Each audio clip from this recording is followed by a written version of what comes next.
In 2007, Nokia executives famously laughed at the iPhone's unveiling.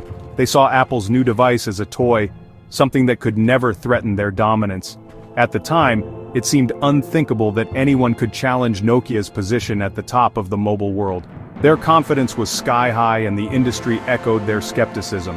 But just 6 years later, by 2013, Nokia's empire had crumbled.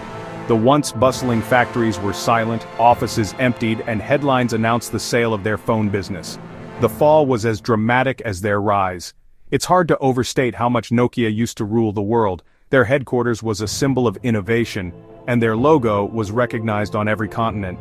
For years, they were the undisputed leader in mobile technology.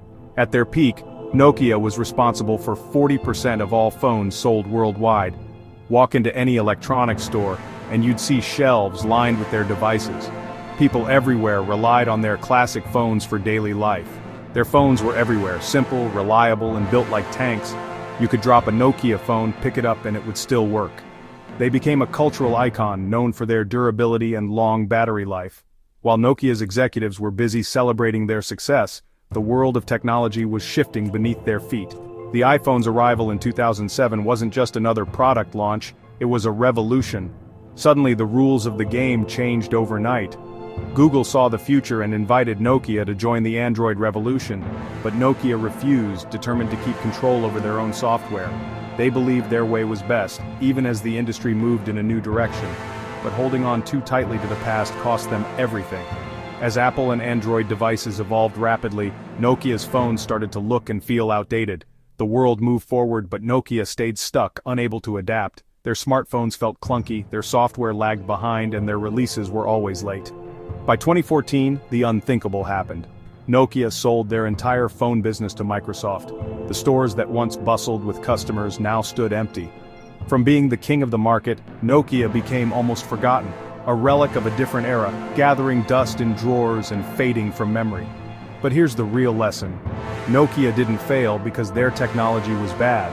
Their engineers were brilliant, and their hardware was top-notch. The problem wasn't the product, it was the mindset. They failed because they stopped listening to their employees, to their customers, and to the changing world around them.